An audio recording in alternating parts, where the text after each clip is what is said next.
చేరి వచ్చిన మీ అందరికీ ప్రభువైన యేసుక్రీస్తు నామములో నా హృదయపూర్వక వందనాలు. చేరిన ఈ సమయమందు మనకి ఇటు సావధానంగా ప్రభుని స్తుతించడానికి, ఆరాధించడానికి నేను అది కొన్ని విషయాలు మీ ముందు చెప్పాలని అనుకుంటున్నాను. వాక్యమే ఏమండి, ఇట్లాంటి సందేహాలు మనకు వచ్చినప్పుడు చాలామంది ఏమంటారంటే యేసు కూడా ఒక ప్రవక్త అంటారు. ప్రవక్త అంటే జరగబోయే చెప్పేవాడు, ఒక వర్తమానాన్ని మోసుకొచ్చిన ఆయన. కానీ యేసు ప్రభు ప్రవక్త కాదు, ప్రవక్త మాత్రమే కాదు. లేకపోతే రాజు, ప్రవక్త, యాజకుడు అని దావీదు గురించి ఉంటుంది. సో ప్రభుని గురించి కూడా. సో ప్రభువు ప్రవక్త కాదు, ప్రవచన పురుషుడు. ప్రవక్తలందరూ ఎవరి గురించి అయితే ప్రవచించారో, ప్రవచనం అంటే ఏంటండి, జరగడానికి ముందు చాలా ముందు చెప్పే విషయాలు చెప్పగలిగిన వారు ప్రవక్తలు. చాలా ఇప్పుడు యేసు ప్రభుని గురించి కొన్ని వేల సంవత్సరాల ముందు నుంచి ప్రవచించుకుంటూ వచ్చారు ప్రవక్తలు. అసలు వేల సంవత్సరాల ముందే ఈ యేసు ప్రభు యొక్క జననాన్ని గురించి ప్రవచించబడింది. యెషయా ప్రవచించాడు యేసు ప్రభు ఎప్పుడు పుడతాడు, ఎలా పుడతాడు కదండి. ఇది ముందుగా రాయబడిన విషయాలు. ఇది ఆయన పుట్టక ముందు వందలు వేల సంవత్సరాల ముందు ప్రవచించబడిన విషయాలు. సో ఏ విధంగా వారు ఎప్పుడో దేవుని ఆత్మ ద్వారా ప్రవచించారో అదే విధంగా యేసు ప్రభు లోకానికి వచ్చారు. ఆయన కన్యక గర్భాన పుడతారు అనేసి ఎప్పుడో యెషయా చాలా క్లియర్గా ప్రవచించాడు. అదే మాదిరిగా కన్య గర్భాన పుట్టాడు. సో తర్వాత ఈ అయిన తర్వాత యేసు ప్రభు పుట్టిన తర్వాత ఈ రోజు గురించి, ఈ రోజు అంటే మన వెనకాల మట్టలు ఉన్నాయి కదండి, ఏంటవి, అదే పామ్ ట్రీస్, పామ్ సండే అంటారు. ఈరోజు చరిత్రలో ఒక ప్రత్యేకమైన రోజు. ఎందుకు అని అంటే యేసు ప్రభు యెరూషలేముకి ఇంతకుముందు 10 సార్లు లోపలికి వెళ్ళాడట. యెరూషలేముకి అంతకుముందు అంతా మిగతా చుట్టూరు పరిచర్యే. పనిగట్టుకుని యెరూషలేముకి ఆయన 10 సార్లు వెళ్ళాడట. ఇది 11వసారి. దీని గురించి ప్రత్యేకంగా రాయబడి ఉంది. అది కూడా వందల సంవత్సరాలు వెనకాలే, రైట్. అది కూడా దాన్ని మనం ధ్యానం చేయబోతున్నాం. ఇంకా యేసు ప్రభు చనిపోతాడు, తిరిగి లేస్తాడని కూడా రాయబడి ఉంది. ఇది కూడా ప్రవచనమే. ఆయన చనిపోతాడు, తిరిగి లేస్తాడు అనేసి. తర్వాత ఇంకా భూమి మీదకి పరిశుద్ధాత్మ దిగి వస్తాడు అని కూడా రాయబడి ఉంది. పెంతుకోస్తు అనే పండుగ రోజున అందరి మీద నా ఆత్మను క్రొమ్మరిస్తానని యోవేలు ప్రవచనం ద్వారా అది రాయబడింది ఎప్పుడో వందల సంవత్సరాల క్రితం. ఆ విధంగానే యేసు ప్రభు ఆరోహణమైన 10 దినాలకి భూమి మీదకి ఎవరు వచ్చారు, పరిశుద్ధాత్మ దిగి వచ్చాడు. సో అప్పటి నుంచి ఇప్పటి వరకు ఆయన పరిచర్య జరిగిస్తున్నాడు. ఈరోజు మన మధ్య కూడా జరిగిస్తూనే ఉన్నాడు. పరిశుద్ధాత్మ ఉన్నాడు కనుకనే మన మధ్య మనకి వాక్యం వినే పరిస్థితి అర్థమవుతుంది. తర్వాత మేము పాపులము, మా స్థితులు ఇంకా ప్రభుతో సమానంగా లేవు, ఇంకా ఎక్కడో కొంచెం తక్కువ ఉన్నాయి కనుక సరి చేసుకోవాలని ఒప్పింపజేసేది ఎవరు, పరిశుద్ధాత్మ. ఆయన మన మధ్య పరిచర్య చేస్తున్నాడు కనుక ఈ పరిచర్య చేస్తున్న పరిశుద్ధాత్మ రావడానికి కొన్ని వందల సంవత్సరాల క్రితమే ప్రవచించబడింది పరిశుద్ధాత్మ వస్తాడనేసి, రైట్. ఇంత క్లియర్గా ఇంకొక అంటే ఇవన్నీ ప్రవచనాత్మకమైన రోజుల గురించి చెప్తున్నాను. కొన్ని నేను చెప్పాను. ఏంటి, యేసుక్రీస్తు జననము, తర్వాత ఆయన యెరూషలేము ప్రవేశము, ఈ పర్టికులర్ ప్రవేశం, ఈరోజు ప్రవేశము, తర్వాత ఆయన చనిపోతాడు, 3వ దినాన్ని తిరిగి లేస్తాడు, తర్వాత పరిశుద్ధాత్మ ఈ భూమి మీదకి వస్తాడు. ఇంకొక ప్రవచనం ఉంది. ఏంటది, ఇవన్నీ నెరవేరిపోయినాయి, ఇంకొకటి నెరవేరాలి. ఏంటది, ఆయన తిరిగి రాబోతున్నాడు, మేఘారూఢుడై వస్తాడు, ప్రతి నేత్రం ఆయన చూస్తుంది, ఆయన పొడిచిన వారు కూడా చూస్తారు, అందరూ రొమ్ము కొట్టుకుంటూ ఏమండి, ఇంకా ప్రతి నోరు ఎస్ హీఈస్ లార్డ్ అని ఒప్పుకుంటారట. అంటే ఇష్టపడి ఒప్పుకోవడం కాదు ఏమండి. చాలామంది దొంగలు ఉంటారు. నాకు తెలిసిన కొంతమంది ఎస్ఐ ఆఫ్టర్ ఆడెంత, ఆడెంత, వీడెంత అంటూ ఉంటారు. తీరా ఒక రోజున దొరుకుతాడు, కొడతా ఉంటుంటే అయ్యగారు ఎస్ఐ గారు, అయ్యగారు సిఐ గారు అంటాడు. ఇప్పుడు ప్రేమతో అంటున్నాడా, భయంతో అంటున్నాడా? అంతకుముందు ప్రగల్భాలు పలికాడు, ఆడెంత ఈడెంత అంటారు. ఒకరోజు వస్తుంది ప్రతి మోకాలు యేసును వంగడం అంటే ఏంటి, భక్తితో కాదు, భయముతో వంగుతారు. ఎస్ యు ఆర్ లార్డ్ అని ఒప్పుకుంటారట. దేవా నీవు ప్రభుడవే, మేము ఒకసారి భయపడుతున్నాను. ఇప్పుడు అర్థం కావట్లేదు కదా, చాలామందికి అర్థం కావట్లేదు కదా, ప్రభు ఆగమనాన్ని గురించి అర్థం కావట్లేదు. ఎంతమంది మొత్తుకున్నా దాన్ని వేరువేరుగా పేర్లు పెట్టి ఇబ్బంది పడుతున్నారు కదా. ఒకరోజు వస్తుందండి, ఒకరోజు వస్తుంది. ఆ రోజు ఏమండి ప్రతి నేత్రం ఆయన చూచినప్పుడు ఆయన అన్నట్టుగా ఇప్పుడు గొర్రెపిల్లగా వచ్చాడు, దీనుడిగా వచ్చాడు కదా. మనం పాట పాడాం, నిజంగా ఆ మాటలే ధ్యానం చేయాలని. నీతిపరుడు, దీనుడు, సాత్వికుడు, ఇంకా పరిశుద్ధుడు, పాపంలో ఇలాగ వచ్చాడు కదా. కనుక ఆడేసుకున్నారు, ఇప్పటికే ఆడేసుకుంటున్నారు. కానీ ఒక రోజు వస్తుంది. How is going to come, ఎలాగ వస్తున్నాడు, ఎలా రాబోతున్నాడు ఆయన? కొదమ సింహం, రోరింగ్ లైన్, భయంకరంగా రాబోతున్నాడు. అప్పుడు సింహం పిల్లలు మాత్రమే సంబరపడతాయండి. సింహం వచ్చినప్పుడు ఎవరు సంబరపడతారు? సింహ పిల్లలు మాత్రమే సంబరపడతారు. వచ్చేసింది మా మమ్మీ, మా డాడీ వచ్చేసాడు అనేసి ఎగిరేసి తోక పట్టుకులాగి చెవు మీదకి ఎక్కేసి మాకు పిల్లు ఉన్నాయి, వాళ్ళ మదర్ని ఇలా పట్టేసుకుంటుంది. దాన్ని చూసిన ప్రతిసారి కుళ్ళు వచ్చేది నాకు. ఇది ఎంత ముచ్చట అంటే ఇలా పట్టేసుకు, చిన్నది బుడ్డది, అదే మరొక పిల్లి టచ్ చేసి అంటది. వాళ్ళ పిల్ల మాత్రం పట్టేసుకుంటే మాత్రం దాంతో ఆడుతూ ఉంటుంది. రేపు కొదమ సింహం వచ్చినప్పుడు సింహం పిల్లలు అలాగే ఆడతాయి కొదమ సింహంతో. కానీ మిగతా కుక్క పిల్లలు, జింక పిల్లలు, తోడేళ్ళు ఏమవుతాయట? అడులెత్తిపోవాలి, సాగిలు పడిపోయి సరెండర్ అంటాం కుదరదు ఇక కదండి. ఆ భయంకరమైన రోజు గురించి కూడా ప్రకటించాం. సో 5 రోజుల గురించి మనం ఆలోచన చేస్తాం కదండి, రైట్. కనుక ఈరోజు ఈ ప్రత్యేకత గురించి నేను ఇవి ఆల్రెడీ మనకు ప్రతిసారి జ్ఞాపకం చేసుకుంటున్నాం, చిన్నప్పుడు తెలిసినయే. కానీ సంఘంలో చేర్చబడుతున్న వారందరి గురించి ఈ యొక్క స్టోరీ మనం జ్ఞాపకం చేసుకోవడం మంచిది, చిన్నపిల్లలు. సో ఇవన్నీ కూడా ఎందుకంటే హిస్టారికల్ డే, ప్రవచనాత్మకమైన ఒక రోజు దీని గురించి. ఎందుకనంటే ఇప్పుడు దీని ప్రవచనాలు గమనించే ఇశ్రాయేలీలకి ఇన్ని ప్రవచనాత్మకమైన పురుషుడు వచ్చినా వాళ్ళకి ఇంకా అర్థం కావట్లేదు. చాలామంది యూదులకి ఇంకా ప్రభు రాలేదు, నమ్మలేదు, మెస్సేజ్ రాలేదు. కన్యక గర్భవతి పుడుతుందంటే కూడా నమ్మలేదు. వాళ్ళ కళ్ళ ముందు కన్యక గర్భవతి కుమారుని కన్నది, అయినా సరే వాళ్ళు నమ్మలేదు. ఆయన చనిపోయి తిరిగి లేచిన తర్వాత కూడా, ఎందుకంటే జనులు ఎలాంటి చెవులంట? దురద చెవులు కలిగిన వారు ఉంటారట. వారు కల్పనా కథల వైపే తిరుగుతారు కానీ సత్యం వైపు తిరగరు. కనుక వాళ్ళు ఏదో సరిపెట్టుకున్నారు. కొంతమంది కథలు చెప్తున్నారు కదండి, ఇలాంటి కథలకు లోపమైపోయి ఇంకా రాలేదు, ఆయన మెస్సేజ్ వస్తాడు, వచ్చాడు, ఆయన చనిపోయాడు, తిరిగి లేచాడు, వెళ్ళిపోయాడు, ఎగైన్ రాబోతున్నాడు. ఇప్పుడు వరకు చాలామందికి అర్థం కావట్లేదు. సో ఇన్ని ప్రవచనాలు రాయబడిన ప్రకారం ఇశ్రాయేలీలు దేవుని వాక్యానికి ఎంతో ప్రాధాన్యతనిస్తారు. వాక్య ప్రకారం అంటారు. కానీ కొన్ని విషయాలు ఏంటంట, సోంపులోను పుదీనాలోను దశంభాగం ఇచ్చినట్టు అందులో తీసి వింటారు, పెద్ద భాగాలు మాత్రం లేపేస్తారు. అట్లాగా ప్రవచనాలు, చాలా ముఖ్యమైన ప్రవచనాలు నెగ్లెక్ట్ చేశారు. కనుకనే దేవుని మహాకృప చొప్పున మన కొరకు వచ్చిన రక్షణ. దేవుడు వారికి కఠినమైన హృదయం కలుగు చేశాడు కనుక ఇశ్రాయేలుకి ఆ రక్షణ మన దగ్గరికి వచ్చింది. లేకపోతే మరి ఎలా ఉండేదో, మనం కూడా ఇంకా ఏమైపోతామో. దేవుని మహాకృప చొప్పున దేవుడు వారికి తాత్కాలికమైన హృదయాన్ని కఠినమిచ్చి రక్షణ మనకిచ్చాడు. రేపు వాళ్ళ కొరకు ఒక ప్రత్యేకమైన కార్యము చేయబోతున్నాడు, రైట్. వారిని ఏమి విడిచిపెట్టాడు. వారి పట్ల దేవునికి ఉన్నతమైన ప్రణాళిక ఉంది ఇశ్రాయేలు పట్ల.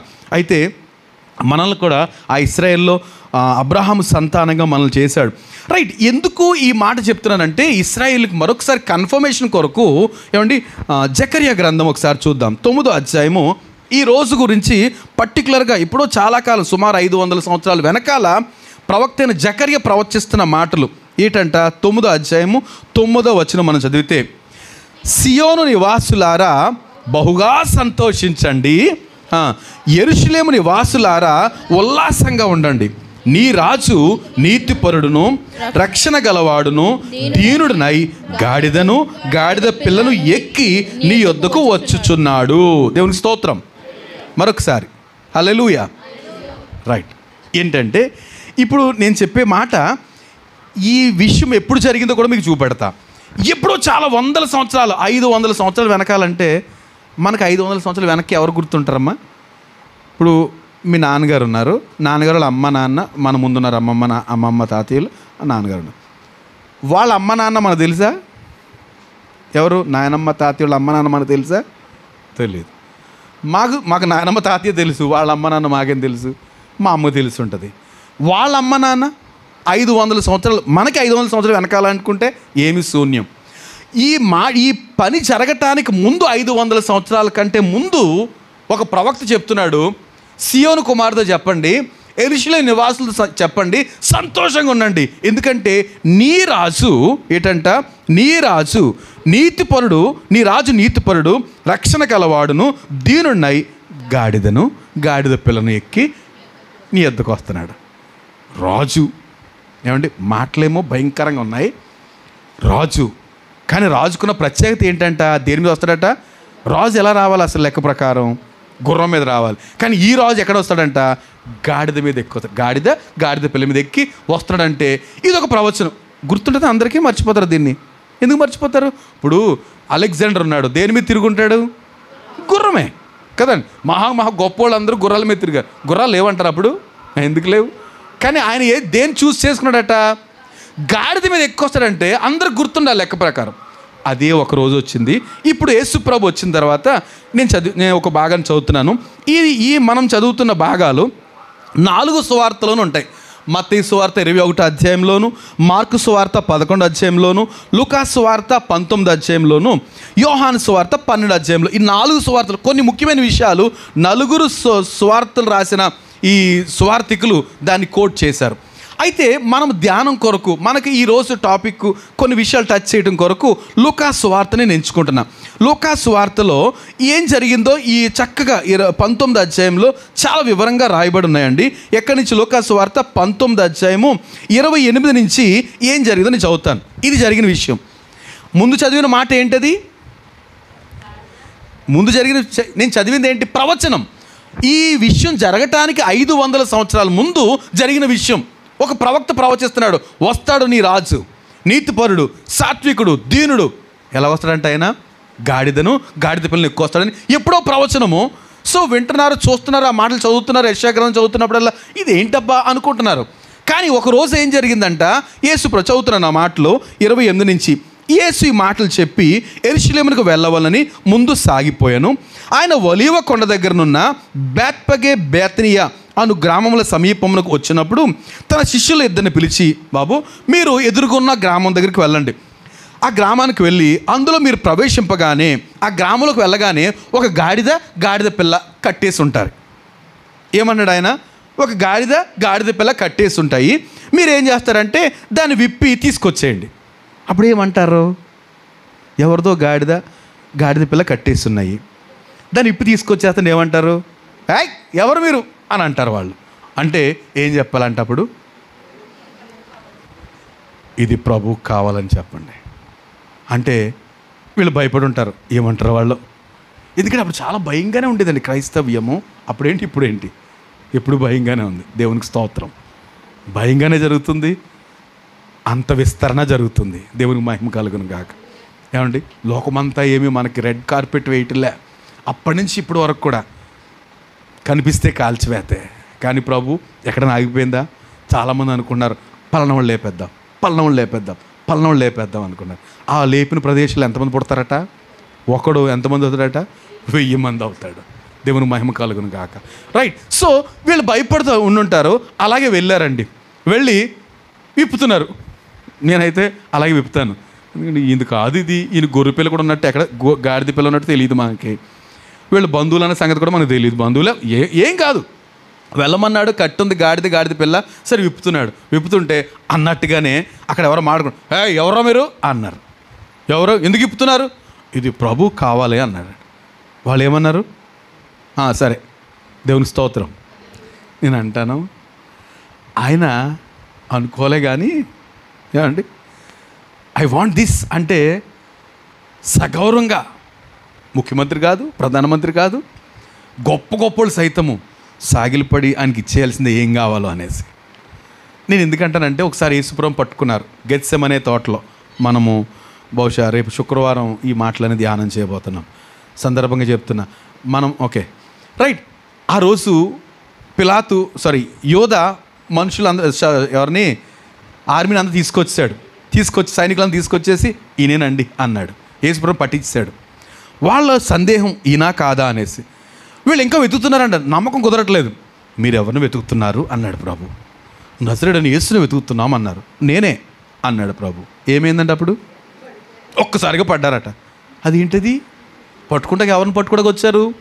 ప్రభునే పట్టుకోవడానికి వచ్చారు. ఆయన అడుగుతున్నాడు ఎదురెళ్ళి, పట్టుకోవడానికి వచ్చేసారా అని అక్కడ దాక్కుంటాను. అలాంటివి లేవు. ఆయన సమయం రాకముందు దాక్కుని వెళ్ళిపోయాడు, కానీ ఈ టైం కొరకు ఆయన ఎదురు చూస్తున్నాడు. రానే వచ్చారు. తండ్రి నన్ను బలపరుస్తున్నావు అన్నాడు.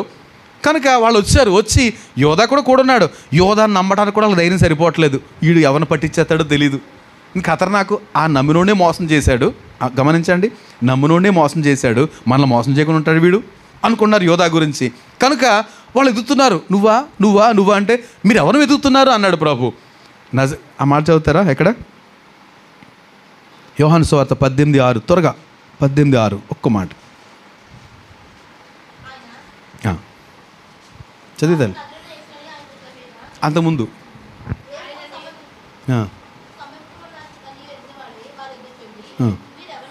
ఎవరిని చూడండి, ఈయన ఎలాంటి రెబలో చూడండి. సంభవింపబోయినది ఈయనకి తెలిసిపోయి ఈయన వెళ్ళాడు. వాళ్ళు వెతుకుతుంటే దగ్గరికి వెళ్ళి, బాబు మీరు ఎవరు వెతుకుతున్నారు అన్నాడట. ఎవరిని అంటారండి? అన్నీ తెలిసిపోయినాడు ఏం చేస్తాడు? పట్టేసుకుంటారు నన్ను. రాత్రంతా అదే ప్రార్థన చేశాడు. తండ్రి హృదయం వేదన పడిపోతుంది, రక్తం చెమటలోంచి రక్తం వచ్చేస్తుంది, గుండె పగిలిపోయింది. ఆయనకి భయపడతాడు. ఎందుకంటే ఒక మనుషుల చేత తృణీకరించబడటానికి ఎంత కష్టం. అది సృష్టికర్త అయ్యండి. ఏమండి, ఇప్పుడు మన పిల్లలే మనల్ని చితక్కొట్టేస్తారని తెలిసిన రోజు మనకు వచ్చేసింది అనుకోండి, ఎంత భయంకరంగా ఉంటుంది. జరగాలని తెలిసిపోయింది మనకి, కానీ అది తట్టుకోగలుగుతామా? నేను కన్న బిడ్డలు, నేను పెంచిన బిడ్డలు, నా రక్తాన్ని ఏమంటారు దాన్ని శ్రమగా మార్చి అంటారు, శ్రమను రక్తగా మార్చి ఇది అంటారు కదా, అలా మార్చి పెంచినళ్ళు నన్ను కొడతారు ఇప్పుడు అంటే ఎంత?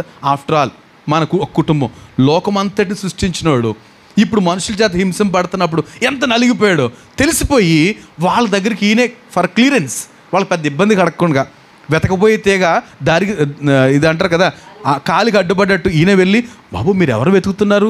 నజరేయుడైన యేసునండి. చదవనమ్మా. ఏమన్నాడట? మీరు ఎవరిని వెతుకుతున్నారు? ఆ మాట ఉందా లేదా? నేను దాని కొరకు ఎదురు చూస్తున్నాను. మీరు ఎవరిని వెతుకుతున్నారని వారిని అడిగాను. అది ఈయన ఎదురెళ్ళి మీరు ఎవరిని వెతుకుతున్నారు అంటే వారు నజరేయుడైన యేసునని ఆయనకు ఉత్తరం ఇవ్వగా, వాళ్ళు ఏమంటున్నారు? నజరేయుడైన యేసుని వెతుకుతున్నావు లేవయ్యా అన్నారు. ఆయన అంటాడు, ఆయనను నేనే. నేను ఎందుకు అంటున్నానంటే, ప్రభు కావాలి అని అంటే, ఆయనకు కావాలి అంటే ఏదైనా తీసేసుకోగలుగుతాడండి. ఎందుకని? ఈజ్ ఎ క్రియేటర్ కదండి, ఆయనే సృష్టికర్త. ఏది తీసుకోలేడండి అని అంటాడు. సర్వభూమి నాదే కదా, సమస్తము నాదే కదా, సృష్టించినట్టుగా దమ్ము ఉంటుంది అంటానికి కదండి. నాదే, ఇది ఏదైనా తీసుకోగలుగుతాను.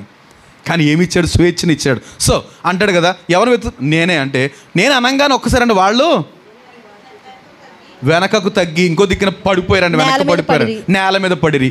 ఇది ఎవరు నేల మీద పడిపోయి నడువు నొప్పి ఉన్నవాళ్ళు, పెద్దోళ్ళు కాదట. ఎందుకు వచ్చారు వాళ్ళు? సైనికులు అండి. ఫుల్ బాడీ ఫిట్, నడుము టైట్, ఆయుధాలు ఉన్నాయి, కత్తులు కటారులు ఉన్నాయి, ఏమున్నాయి, వెనక పడిపోయారట. ఎందుకని? నేనే అని ఆయన అంటే ఎవడో నిలవలేడండి ముందుకి. కొంతమంది అనుకున్నారు మనం వచ్చేసేస్తున్నాం, సక్సెస్, ఇదేంటిది అదే అంటారు కదా, హై ఫై సక్సెస్ అని అనుకుంటున్నారు. కానీ ప్రభు ఏమంటాడు ఒక రోజున, నేనే అనేటప్పుడు ఏం చేయాలి? అందరూ తగ్గాలండి. అంటే ఈ దీనత్వాన్ని చాలామంది ఏమనుకున్నారంటే చేతకానితనం అనుకుంటున్నారు. చేతకానితనం కాదు, దీనత్వం. ఆయన తన పని ముగించేటంత వరకు కొంచెం ఒప్పుపడుతున్నాడు. ఆయన దాన్నే దీర్ఘశాంతం అన్నాడు. దీర్ఘశాంతమే కానీ శాశ్వత శాంతం మాత్రం కాదు. ఏమంటే ఎల్లప్పుడూ ఉండే శాంతం కాదు, కొంతకాలం మాత్రమే. కనుక ఆ టైం వరకు మ్యాక్సిమం ఎంత ఓపిక పట్టాలంత ఓపిక పడుతున్నాడండి. కానీ ఒక రోజు రాబోతుంది, రైట్, అప్పుడు ఇంక సమస్య లేదు, రైట్. కనుక నేను అంటాను, ఎప్పుడైతే ఆయన నాకు ప్రభుకు కావాలన్నాడో వెంటనే వాళ్ళు ఏం చేశారట? తోలు పంపేశారట. తీసుకురాగానే నాకు ఆశ్చర్యం ఏంటంటే, ఇప్పుడు ప్రవచనం చెప్పిన ప్రకారం 500 సంవత్సరాలు వెనకాల చెప్పిన ప్రవచనము అక్షరాలు నెరవేరుతుంది. ఒక గాడిద పిల్లని తీసుకొచ్చారు. తీసుకురాగానే ఏం జరిగిందో తెలియదు. వాళ్ళు అర్జెంట్గా దాని మీద బట్టలు వేసేస్తే దాని మీద కూర్చోబెట్టారు. ఆయన కూర్చోబెడితే వెనకాల గాడిద కూడా వస్తుంది.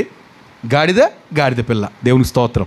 ఈరోజు టైటిల్ ఏమైతే బాగుంటుంది అనుకున్నానంటే, నేను వాంటెడ్ కావాలి. ఎవరు కావాలి? ఏం కావాలంటే వాంటెడ్. ఏం కావాలంటే జ్ఞానము, బుద్ధి, జ్ఞానము లేని గాడిద కావాలి. అలా పెడితే ఎవరిని ఇబ్బంది పడతారేమో భయం. కానీ ప్రభు కావాల్సిందేంటి? గుర్రాలు కాదు, ఏనుగులు కాదు. ఏం కావాలంట? ఈ చూస్ గాడిద. గాడిదని ఎంచుకున్నాడండి. ఆ గాడిద విప్పారు, తీసుకొచ్చారు. బరువులు మోసే గాడిద అంటే గాలికి తిరిగే గాడిద కాదు, బరువులు మోసే కట్టబడిన గాడిద. ఇంకా ఎవరో దాని మీదకి ఎక్కలేదట. దేవునికి స్తోత్రం. అనేకమైన విషయాలు. రైట్. సో ఇప్పుడు ఆ గాడిదను తీసుకొచ్చారు. తీసుకురాగానే ఇక్కడ మనం 18 వరకు వచ్చేస్తున్నాం అప్పుడే కదండి. ఆ గాడిద పిల్ల మీద చూడండి 15వ వచనం. తరువాత 14. అందుకు వారు ఇది ప్రభువునకు కావాలను. ఎక్కడ లోకాసువార్త 19వ అధ్యాయం. అదే పేజ్ దగ్గర పెట్టుకోండి. మీకు కొంతమంది మాత్రం అవసరమైతే బయటకు వెళ్తారు, చూసి వస్తారు. బయటకంటే ఇక్కడ కాదు, వేరే వచనాలకు వెళ్తారు. మీరేం తెరవద్దు, అదే పెట్టుకోండి. ఎవరు వల్లి కానీ ఎవరైనా. ఏది మత్తయి సువార్త, లూకాసువార్త 19వ అధ్యాయం తెరిచిపెట్టుకోండి. దాంట్లో విషయాలే ఎక్కువ మనం చూద్దాం. రైట్. సో 34వ వచనం చూస్తే అందుకు వారు ఇది ప్రభువునకు కావలసినదనిరి. తరువాత వారు యేసునొద్దకు దాన్ని తోలుకొని వచ్చి ఆ గాడిద పిల్ల మీద తమ బట్టలు వేసి యేసును దాని మీద ఎక్కించి, ఏమండి గాడిద మీద మొత్తం మీద గాడిద మీద కూర్చోబెట్టారు. బట్టలు వేశారట, దాని మీద కూర్చోబెట్టారట. ఒలీవ కొండ నుండి దిగుచోటికి ఆయన సమీపించుచున్నప్పుడు శిష్యుల సమూహం అంతా వెంటనే ఆయన గాడిదని ఎప్పుడైతే ఎక్కాడో ఇక దారి పొడుగున బట్టలు పరుస్తున్నారు, అరుస్తున్నారు. ఏమండి గాడిద స్టైల్ ఏంటి? ఇప్పుడు గాడిద పొజిషన్ ఏంటి?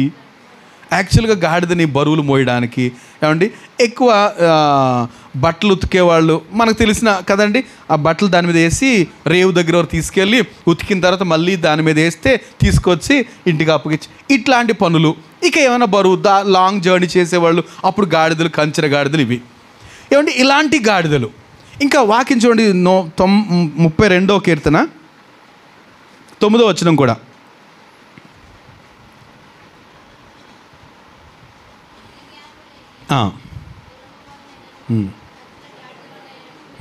నేను చెప్పిన మాట నేను టైటిల్ పెట్టాలనుకున్నాను కదా, అదేం వాక్యానికి బయట కాదు. బుద్ధి జ్ఞానం లేని గాడిద. ఎవరు కావాలంట? ఇది ప్రభుకు కావాలి. అంటే ప్రభుకు కావాల్సిన వాళ్ళందరూ గాడిదలేనేనా? నేను ఒప్పుకుంటున్నానండి గాడిదని, నాకేమీ అభ్యంతరం లేదు.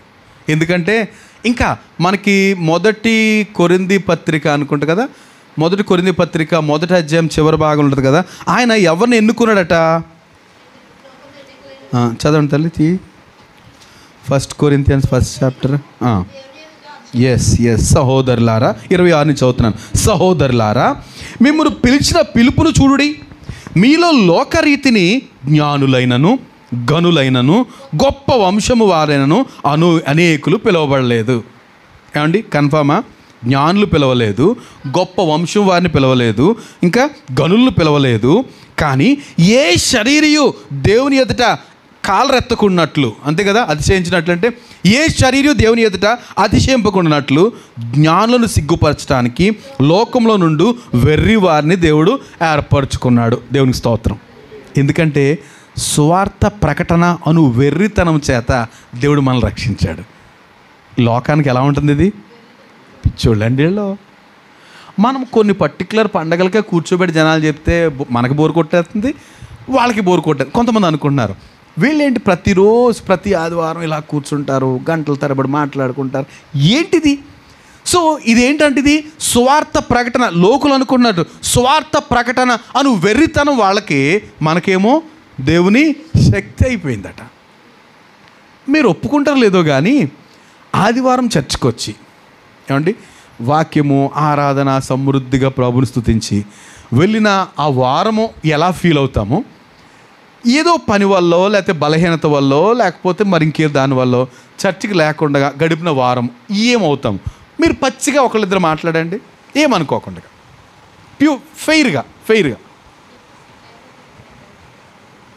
వీళ్ళు భయపడేవాళ్ళు చర్చికి రాకపోతే సిక్ అయిపోతాం అనేసి ఒక రకం. This set of people are there. కొంతమంది ఉంటారు, చర్చికి వెళ్ళకపోతే రిస్క్ అయిపోతే ఏదో జరుగుతుంది అని ఒక రకం అనుకుంటారు. అలాంటి వాళ్ళు ఉన్నారు సహజంగా. ఇంకా ఏదో వెళితి, ఏంటి రోజు ఈ వారం ఏదో వెళితి మనం చర్చికి వెళ్ళలేకపోయాము అని వెళితి. అంటే ఎక్కడో దిగిన గడిపే వాళ్ళ గురించి అంటలేదు నేను, అసలు ఎక్కడ గడపని వాళ్ళ గురించి అంటున్నాను. రైట్. ఇంకా ఇంకా ఎంత గొడవ ఉందాం, ఎంత గొడవ లేదు ఈ వారు. ప్రశాంతంగా ఈ టైం పడుకుంటే అమ్మో, అలాగే ఈ చర్చ్ టైంలో మాత్రం చర్చ్ లేదన్నారు ఈరోజు, మనం కంటిన్యూ చేసేసి 11 గంటలకు పడుకుంటే నిద్ర పట్టే వాళ్ళ విషయంలో నేను చాలా భయపడతానండి. చర్చ్ ఉండి మనం వెళ్ళకుండా అమ్మయ్య మనం దూరంగా ఉన్నాము, గొడవలేదు ఈరోజు పొద్దుట లేవక్కర్లేదు చర్చ్ అనుకున్న పరిస్థితి ఏంటి? చాలా దయనీయం. అలా కాకుండా వెళ్ళలేని అననుకూలతలో మనం వెళ్ళలేకపోతున్నాం అయ్యో అనుకున్న వాళ్ళ పరిస్థితులు చాలా. రైట్. కనుక ఇక్కడ ఎందుకు వెళ్ళానంటే, నేను ప్రభు ఎవరిని చూస్ చేసుకున్నాడంటే జ్ఞానం లేనివాడిని. ఏమండి, ఈ శరీరీ అతిశంపుకున్నట్లు దేవుని ఎదుట ఏమండి అంటే మనల్ని లోకం ఏమంటుందంటే జ్ఞానం లేదండి, బుద్ధి లేదండి, వీళ్ళకి గంటలు కూర్చుంటారండి, ఎంత టైం వేస్ట్ చేస్తారు, చాలా బోల్డ్ సమయం పుస్తకాలు చదివితే ఇలా చదివితే నాలెడ్జ్ వచ్చేది కదండి. కానీ వాక్యం చెప్తుందండి, మనకు మాత్రం చెప్తుంది ఏంటి, ఊరందరూ కాదు, ఎవరికైతే దేవుని వాక్యాన్ని ధ్యానం చేస్తారో వారికి విశేషమైన జ్ఞానం ఉందండి. ఎలాంటి జ్ఞానము? బోధకులు మించిన జ్ఞానము, వృద్ధులకు మించిన జ్ఞానము, శత్రులకు మించిన జ్ఞానం ఉందండి. వాక్యం చెప్తుంది. ఇంకేం కావాలండి మనకి? ఇంకేం కావాలి? కనుక మనలో మనమాట ఎవరు జ్ఞానవంతులు? ఇప్పుడు లేనప్పుడు జ్ఞానవంతులమే, క్రీస్తు లేనప్పుడు జ్ఞానవంతులమే. కానీ ప్రభు దగ్గరికి వచ్చాక ఆయన సంపూర్ణ ఆయన జ్ఞాన సంపూర్ణుడు కనుక ఆ జ్ఞానాన్ని మనల్ని నింపుతున్నాడు. Yes, we can deal everything. ఆయన చిత్తమును బట్టి నడిపించబడుతున్నాం. కనుక ఏ శరీరం దేవుని ఎదురు అతిశంపకున్నట్లు జ్ఞానులను సిగ్గుపరచుటకు లోకములో నుండి వెర్రి వారిని దేవుడు ఏర్పరచుకుంటున్నాడు. అందులో నేను ఒక్కడినే. నేను నిరభ్యంతరంగా సంతోషంగా చెప్తున్నాను, ప్రభువానికి స్తోత్రం అంటున్నాను. కనుక జ్ఞానము లేని బుద్ధి జ్ఞానము లేని ఒక గాడిద, ఇదో గాడిద. ఈ గాడిద ముందు మీరు కూర్చున్నారు. రైట్. మనమందరము గాడిదలు అనడానికి ఇబ్బంది లేని వాళ్ళు స్తోత్రం చెప్తారా? రైట్. సో మన గురించే, మిగతా ఎవరు ఇబ్బంది పడిన పర్లేదు. Fix that title. ఏంటది? వాంటెడ్. దేవునికి ఏం కావాలంట? బుద్ధి జ్ఞానం లేని గాడిద కావాలి ప్రభుకి. అలాంటి గాడిదని తీసుకొచ్చాడు. కానీ ఇంకొక మాట ఉంటుంది కదండి, ఇంకో మాట కూడా చూసేద్దాం. ఇది కంటిన్యూ చేసి, బలవంతులైన వారిని సిగ్గుపరచడానికి లోకములో బలహీనులైన వారిని దేవుడు ఏర్పరచుకొంచున్నాడు. ఎన్నికైన వారిని వ్యర్థం చేయుటకు లోకములో నీచులైన వారిని, తృణీకరింపబడిన వారిని, ఎన్నిక లేని వారిని దేవుడు ఏర్పరచుకొని ఉన్నాడు. ఏమండి, ఇది ఆయన ప్రణాళిక. ఆయన చూస్. బహుశా మన కుటుంబాల్లో, లేకపోతే మన బంధువుల్లో, లేకపోతే మన గ్రామాల్లో ఎందుకురా ₹1 లేదా అది లేదురా, ఒక కుప్పుడు స్థలం లేదురా అనొచ్చేమో మన గురించి. కానీ ప్రభుకు మాత్రం చాలా మనం విలువైన వారు. లోక రక్షకుడే ఆయన పరిశుద్ధ రక్తాన్ని మనకి షేర్ చేశాడండి. దేవునికి స్తోత్రం. ఆ పరిశుద్ధ రక్తంలో మనల్ని కడిగాడండి. రేపు ఆ లోకరక్షకుని ప్రక్కన కూర్చోబోతున్నామండి. దేవునికి స్తోత్రం. ఇట్టి గొప్ప ధన్యత మనకు అనుగ్రహించాడు. ఇంకేం కావాలండి? ఈ లోకస్తులు పాపం వీళ్ళు ఏమన్నా పర్మనెంటా? ఏమండి ఇలాగ అన్నవాళ్ళు గుప్పుడు స్థలం లేదురాడికి అని అంటారు కదా. ఈరోజు కనపడతాం ఎవరైనా సరే, కానీ ఏమైపోతారు వాళ్ళు? మనకు నిరీక్షణ ఉంది, దేవుడిచ్చిన గొప్ప నిరీక్షణ బట్టి. రైట్. సో ఇంత లోకము గమనించని గొప్ప రక్షణకు మనల్ని పాత్రలు చేసిన దేవుడు కనుక ఇంకా పైన చూస్తే ఈ వెర్రితనం అని భావిస్తున్నారు. ఏంటంట, మనల్ని ఏమంటున్నాడు ప్రభు? నేను ఎందుకు మిమ్మల్ని ఎన్నుకున్నానంటే, మన బిడ్డలు ఇంటర్మీడియట్ మంచి మార్క్స్ తెచ్చుకుని ఈరోజు చర్చ్లో ఉన్నారు. వారిని బట్టి నేను ప్రభుని స్తుతిస్తున్నా. రైట్. సో ఇక్కడ అంటున్నాడు, లోకమేమో మనల్నేమో వెర్రివారం అంటుంది. వాళ్ళు జ్ఞానవంతులు అనుకుని ఏంటంట 21 నుంచి, వారు జ్ఞానానుసారం దేవుని జ్ఞానానుసారం లోకము తన జ్ఞానము చేత దేవుని ఎరగకుండినందున స్వార్థ ప్రకటన అను వెర్రితనము చేత నమ్ము వారిని రక్షించుటకు దేవుని దయాపూర్వక సంకల్పమైనది. ఏమండి, ఇది మాట. రైట్. కనుక మనం వెనక్కి వచ్చేద్దాం. ఇప్పుడు ఇంతగా గాడిద గురించి ఆలోచన చేస్తే ఏమండి, దానికి ఏమీ లేదంట, ఒక బుద్ధి లేదు. ఇంకా ఆడిన మాటలను నిలబెట్టుకునే మాట దానికి చక్కగా మనకు పోయం ఉంది. తెలుగులో ఉన్నాయో లేదు, ఏంటి పోయం అది? గాడిద గురించి పోయం ఉందా? మీకు ఎప్పుడైనా చదివారా 10th క్లాస్ లోపు? ఆడిన మాటలు తప్పిన వాడిని గాడిద కొడుకు అంచు తిట్టగా గాడిద విని అయ్యో వీడా నా కొడుకు అని బాధపడింది ఎవరు చదువుకోలేదా? ఎవరు చదువుకున్నారు ఈ పోయం? మన పుస్తకాల్లో, మనం చదువుకున్న పుస్తకాల్లో మనకుంది. తెలుగు పద్యం ఇంగ్లీష్ పద్యాలు మనం ఎంజాయ్ చేయలేమనుకోండి. తెలుగు పద్యాలు ఆయన నాది సమకాలీన వయసు కాబట్టి మా ఇద్దరు ఒకే పుస్తకాలు సుమారుగా. ఇక మీకు ఎవరికి లేవండి. సో ఆడిన మాట తప్పినోడు ఏమంటారట? ఒక గాడిద కొడక అంటారట. గాడిద విని బ్యాడ్ డామిడ్ వీడా నా కొడుకు అంటదట గాడిద. ఎవరు రాసిన పద్యమో మరి? సుమతియో లేకపోతే రాజు కాదు వేమనో ఎవరో రాసిన పాటలు. సుమతి శతకం అండి కావచ్చు. ఏమండి వాళ్ళు రాసిన పద్యాల్లో. కనుక గాడిదని దేవునితో పోలుస్తారంటే మాట నిలబెట్టుకోనండి. బుద్ధి లేని గాడిద. వాక్యం కూడా చెప్తుంది, బుద్ధి జ్ఞానము లేని గాడిద వలన. ఇంకా మనకేం డౌట్ లేదు అసలు. వాక్యం కన్ఫర్మేషన్ చేసినప్పుడు ఎవ్వరి సలహాలు అక్కర్లేదండి. సో వాక్యమే చెప్తుంది. అలాంటి వాటిని ఏం చేస్తామంట? ముక్కుకు సికమారేసి, నీకు తెలియదు, అంత జ్ఞానం లేదు నీకు, రా అనేసి లాగుతామట. దానికి గుడ్డిగా వెళ్ళిపోవడమే. ఈ సికమార్ ఇక్కడ లూజ్ అయితే అటు తిరగడం, ఇది లూజ్ అయితే ఇటు తిరుగు, అంతే వెళ్ళిపోవడం. గాడిద కానీ గుర్రం కానీ. రైట్. ఇలాంటి గాడిదని ఎన్నుకోవడంలో ప్రభు ఉద్దేశం ఏంటి? ఏమండి? దట్టు ఆ గాడిద ఎలాంటి గాడిదంట? కట్టేస్తుంది దాన్ని. ఆ గాడిద ఎలా ఉందంట? కట్టేస్తుంది. కట్టబడి ఉన్న గాడిదని ప్రభు విప్పి తీసుకురాడు అన్నాడు. దేవునికి స్తోత్రం. మనం అందరం కట్టబడి ఉన్నాం. రైట్. ప్రభు దగ్గర రాకముందు ఎలా ఉన్నామంట? కట్టబడి ఉన్నాం. నేను ఒకసారి చెప్పాను కదా మీకు, నాకు ఎప్పుడో నేను బహుశా మొదటి ఇచ్చిన వర్తమానం ఇదే. నాకు వచ్చిన ఆలోచన మరి ఏమో ఆ టైంలో వెరీ ఎర్లీ ఏజ్ 19-20 yearsలో నేను చెప్పిన వాక్యం ఏంటంటే, దేవుడు ఆదాము అవ్వలో సాతాను ద్వారా మోసపోయినప్పుడు వారు దిగంబరులని అర్థమైంది. అప్పటికి దేవుని మహిమ వారికి దూరం అయిపోయినప్పుడు వారు దిగంబరులని అర్థమైన తర్వాత దేవుడు ఏం చేశాడంటే ఒక పశువును వధించి, రైట్, వాళ్ళు ఎక్కడ దాక్కున్నారు? అప్పటికి ప్రభు వచ్చేటప్పటికి చెట్టు చాటును దాక్కున్నారు అన్నాడు కదా. కనుక అప్పుడు ఏం చేశాడు అంటే, సాతాను ఏం చేశాడంటే వాళ్ళని ఏం చేశాడు? తాడు చెట్టు కట్టేసిన తర్వాత ఇప్పుడు ప్రభు వచ్చి, లేకపోతే దేవుడు ఏం చేశాడంటే ఒక పశువును వధించిన తర్వాత వారి తాడును తెంపాడు. ఆయన మన తాడును తెంచివేసి, ఇవన్నీ నేను చెప్పడానికి సిద్ధంగా లేను కానీ, సో కట్టబడిన మనల్ని ప్రభు ఏం చేశాడంటే ఆ తాడు కట్ చేశాడు. తాడు కట్ చేస్తే ఈ కన్ను వేలాడుతూ ఉంది. కనుక అపవాది ఏం చేస్తున్నాడు? వాడికి ఇష్టమైనప్పుడు వదులుతున్నాడు, కష్టమైనప్పుడు ప్రార్థనకి వెళ్ళిపోతాడు ఈయన అన్నప్పుడు తొక్కుతున్నాడు. ఏమండి? ఇట్లాగా వాడు మ్యాక్సిమం. ఇప్పుడు ఏం చెప్తుంది? ధూళి దులుపుకొనుము సియోను కుమారి, నీ మెడకట్లు ఎక్కడ ఉంటుంది? ఈ సందర్భంగానే ఉంటుంది. ఏంటంట? ధూళి దులుపుకొనుము సియోను కుమారి, నీ మెడకట్లు విప్పివేసుకొనుము. ఏంటంట? ప్రభు వచ్చి ఏం చేశాడు? మెడకట్లు విప్పేశాడు. ఇప్పుడు జరిగిన విషయం ఏంటి? ఆయన వచ్చేమంటాడు? గాడిదను తాడుతో కాదు ఏం చేయాలంట? విప్పి తీసుకురండి. వాళ్ళు ఏం చేశారు? ఆ కన్ను విప్పేశారు, మెడకేమీ లేదు. ఇప్పుడు ప్రభుతోటి వస్తుంది. దేవుని మహిమ కలుగును గాక. సో మనం అందరము చాలా కాలం ప్రభు వరకు వచ్చేటంత వరకు ఎలా ఉన్నామంటే తాడుతోటే వచ్చేసాము. కనుకనే చాలాసార్లు ఒక్కొక్కసారి మనకి ఇంకా ఉన్నట్టు అనిపిస్తుంది. తాడు ఏంటి? తొక్కుతూ ఉంటాడు. అసలు ఎవరు కంట్రోల్ చేయాలి మనల్ని? ప్రభు ఎలా కంట్రోల్ చేయాలి? తాడు ఆయన చేతిలో ఉందా? ఆయన తాడుతో కంట్రోల్ చేసే రకం కాదు. దేవునికి స్తోత్రం. పూర్తి స్వేచ్ఛగా కంట్రోల్ చేయాలని ఆశపడుతున్నాడు మనల్ని. ఏమంటే తాడు కట్టి నువ్వు వెళ్ళకపోయావా వీళ్ళు భయపడుతున్నట్టుగా ఏదో అయిపోద్ది, ఆ రకం కాదు.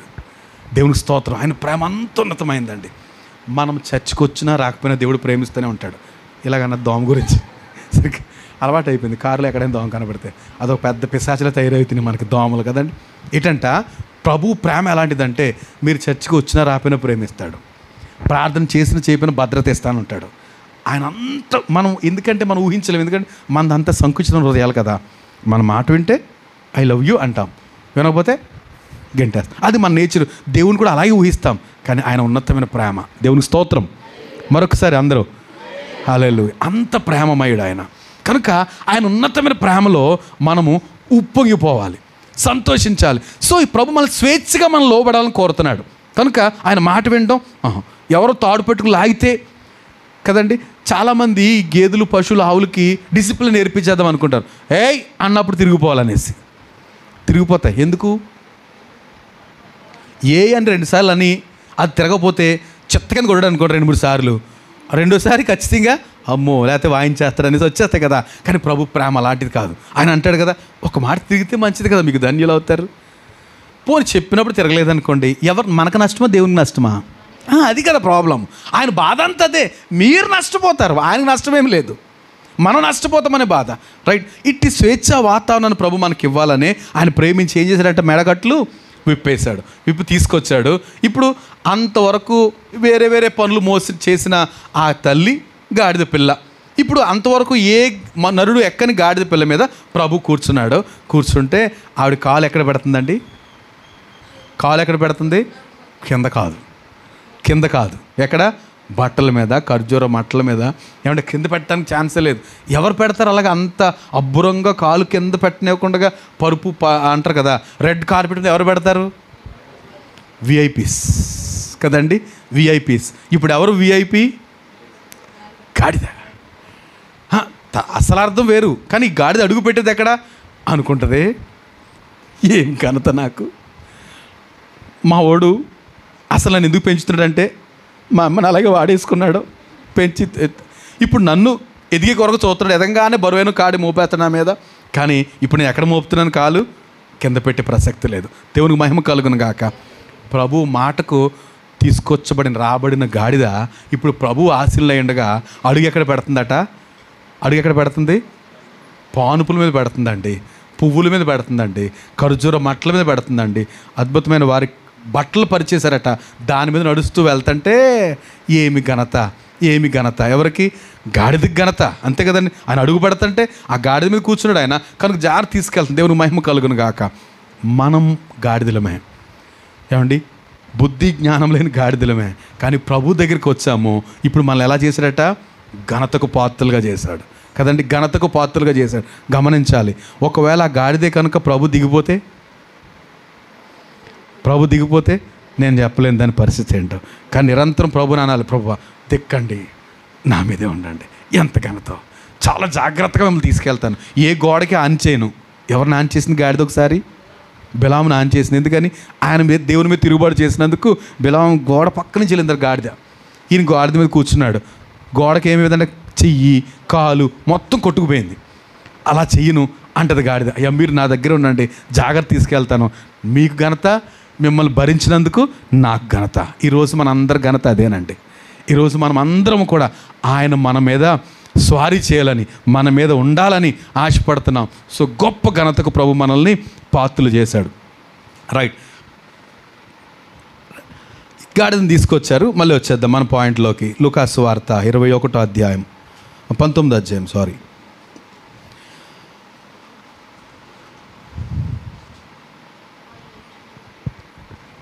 అంత ఘనత వచ్చింది. ఇప్పుడు ఎప్పుడైతే ఒక గాడిద మీద గాడిద పిల్లను ఎక్కి ఆయన వస్తున్నాడో, ఈ యెరూషలేము ఆ నివాసులను అందరికీ ఏం అర్థం అవ్వాలి? వాక్యం చదివేవాళ్ళు కదా వీళ్ళు, నిరంతరం వాక్యాన్ని జ్ఞాపకం చేసుకుంటారు కదా. మరి ఏం గుర్తు రావాలి? ఎవరు వస్తారు? ఎప్పుడో 500 సంవత్సరాల క్రితం, 500 సంవత్సరాల క్రితం ప్రవచించబడిన జకర్యా ప్రవచనం గుర్తు రావాలి. గాడిద మీద వస్తున్నారంటే ఈయనెవరు? రాజు. ఏం జరిగిందో తెలియదండి. వారు బట్టలు పరిచారు. ఇంకా హోసన్నా, నాకు సరిగ్గా ఆగండి, నేను కరెక్ట్గా ఎత్తలేదు. హోసన్నా జయమే, హోసన్నా జయమే, హోసన్నా జయ మనకే, హోసన్నా జయ మనకే, హోసన్నా జయ మనకే, హోసన్నా జయ మనకే అంటూ అందరూ వచ్చారండి. ప్రవక్తలు, శిష్యులు అందరూ వచ్చారు. ఆయన ముందు పువ్వులేస్తున్నారు. ఆయనేమో దీనుడు గాడిద మీద ఎక్కి వస్తుంటే ఏక జయధ్వనులు, హోసన్నా దావీదు కుమారునికి జయము అంటూ కేకలు వేసుకుంటూ ఒక్క పెద్ద ఊరేగింపు. దాన్ని ఏమంటారు ఇంగ్లీష్ అక్కడ మాట? ఊరేగింపు. ఎవరికి అర్థం కావట్లే. అందరూ ఎవరైనా ఒక్కోసారి మనకేదన్నా ఊరేగింపు జరుగుతుందని ఏంటి అని అడుగుతాం. ఆ ఊరేగింపు ఏంటో మనకు కన్ఫ్యూజన్ ఈ రోజుల్లో. అది పెళ్ళి కొడుకుంటాడా, లేకపోతే ఇంకేమైనా ఉంటుందా, లేకపోతే ఏదో అర్థం కాదు కదా. అన్నిటికీ ఒకే రకమైన బాణసంచ కదండి, చెప్పలేం. కానీ అప్పుడు బాణసంచ లేదు, ఈ అరుపులే, రెచ్చిపోతున్నారు. హోసన్నా జయము, దావీదుకు మనకు జయము అని అరిచేస్తుంటే కొంతమంది ఏంటిది అంటే ఈ నజరేయుడు వాడు కాదా, వాళ్ళ అబ్బాయి కదా, ఏమోనండి ప్రవక్త అని అరుచుకుంటూ జయధ్వనులు చేసుకుంటూ వాళ్ళు వెళ్తున్నారండి. ఏమండి అది జరుగుతుంది. ఇది నేను చదివేది ఏంటి, ఇప్పుడు జరుగుతున్న విషయం, ప్రవచన నెరవేర్పు. దీని అంతటి గురించి ఎప్పుడో 500 సంవత్సరాల క్రితమే ప్రవచించబడింది. ఇది అంతా చూస్తున్న వాళ్ళకి అన్నీ ఏం అర్థం అవ్వాలి, హీజ్ మెస్సయ్య అని అర్థం అవ్వాలి. కానీ వాళ్ళకి హృదయాలు అప్పుడు మాత్రం గంభీరంగా ఆరాధించారండి. ఆరాధిస్తూ 38వ వచనం చూస్తే, ప్రభువు పేరట వచ్చు రాజు స్తుతింపబడునుగాక, పరలోకమందు సమాధానమును సర్వోన్నతమైన స్థలంలో మహిమయు ఉండునుగాక అని తాము చూచిన అద్భుతములు అన్నిటిని గూర్చి మహాశబ్దంతో దేవునికి స్తోత్రం. ఎలా చేస్తున్నారంట, మహాశబ్దంతో. మహాశబ్దం అంటే మనం ఇందాక ఆరాధన చేశామండి. మీలో ఎంతమంది గొంతెత్తి ఆరాధన చేశారు? ఏమండి, గొంతెత్తి ఆరాధన చేశాను. నేను కళ్ళు తెరిచాను, కొంతమంది సరే ఇంకా అవ్వట్లేదు అన్నట్టే ఉన్నారు. కానీ అప్పుడు ఏం చేశారంటే వాళ్ళు మహాశబ్దంతో ఆరాధన చేశారు. ఈ మహాశబ్దంతో ఆరాధన చేసేటప్పటికి మిగతా వాళ్ళకి ఎవరికి, శాస్త్రులు పరిశీలన ఉంటారు, పెద్దలు, సంఘ పెద్దలు అంటే మన సంఘ పెద్దలు కాదు, అప్పుడు సంఘ పెద్దలు అంటే శాస్త్రులు పరిశీలు, ఆ మందిరాలు ఉండేవాళ్ళు శాస్త్రులు పరిశీలు. వాళ్ళ కడుపు మండిపోతుంది, ఎందుకంత గట్టిగా అరుస్తారు, బుద్ధుందా లేదా మీకు, ఎందుకు అరుస్తారు అని ప్రభు దగ్గరికి వచ్చి వాళ్ళు కొంచెం కంట్రోల్ చేయమనవయ్యా, నిన్ను ఓరికి అనేస్తుంటే నీకు ఫీల్ అవ్వట్లేదు ఏమీ నువ్వు అనేసి చాలా సిల్లీగా మాట్లాడారు. ప్రభు అంటాడు, రెడీ డిస్టర్బ్ చేయకండి, నాకు ఎక్కడో ఉన్నట్టుంది. ఎక్కడుంది, ఎక్కడ ఉంటుందండి? అంత గంభీరంగా ప్రభుని స్తుతించడం ఎక్కడుంది?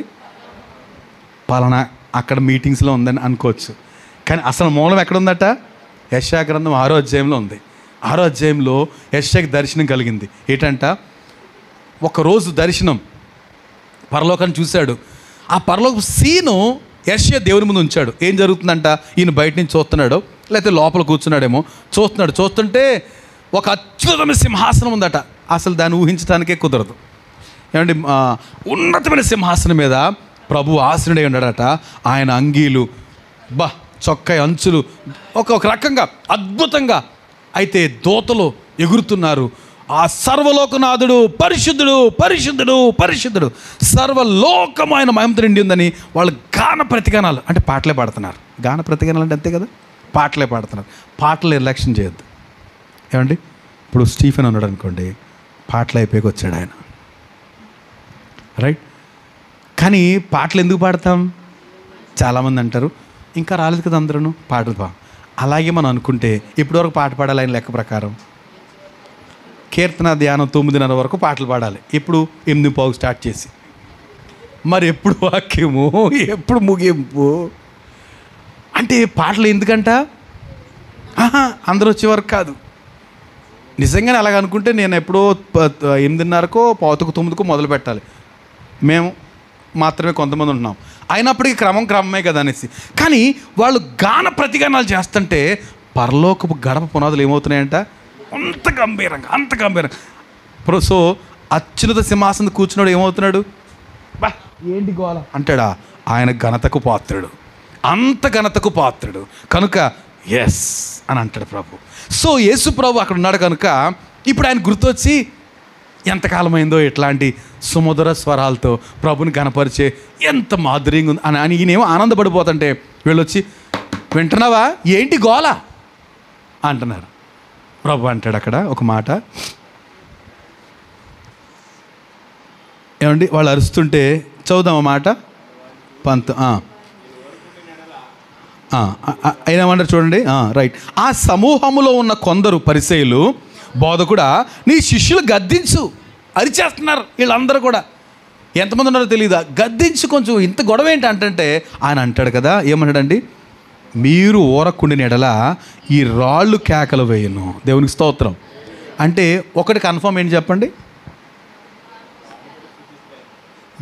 స్తుతి మాత్రం మాందు. దేవునికి స్తోత్రం. నువ్వు స్తుతించు లేకపోతే మానేసేయి, రా లేకపోతే మానేసేయి, జాయిన్ అవ్వు లేకపోతే మానేసేయి. ఇదే నాకు ఇష్టం లేదండి ఇంకో దిక్కెళ్ళు, నువ్వు వెళ్ళకపో, స్తుతి మాత్రం ఆగదు. దేవునికి స్తోత్రం. ఇక్కడ ఈ వేళ శిష్యులు స్తుతించాలి, లేకపోతే ఎవరు స్తుతిస్తారట? రాళ్ళు లేచి దేవుని స్తుతిస్తాయి. మనం ఎవరని చెప్పండి? మనం ఎవరమండి? మనం వెనక్కి వెళ్ళామనుకోండి, కొంచెం వెనక్కి వెళ్ళామనుకోండి, అంటే కొంతమంది బాగా వెనక్కి వెళ్ళాలి, కొంతమంది వెనక్కి చూసుకుంటే సరిపోతుంది.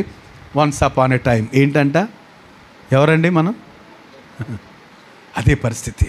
కనుక వాటిని పూజించువారు వాటి వంటి వారే అని వాక్యం చెప్తుంది. కనుక మనం అందరం రాళ్ళుమే, ఏమి డౌట్ లేదు, నిస్సందేహంగా రాళ్ళుమే. ఇప్పుడు ఈ రాళ్ళు ఏం చేస్తున్నాయి?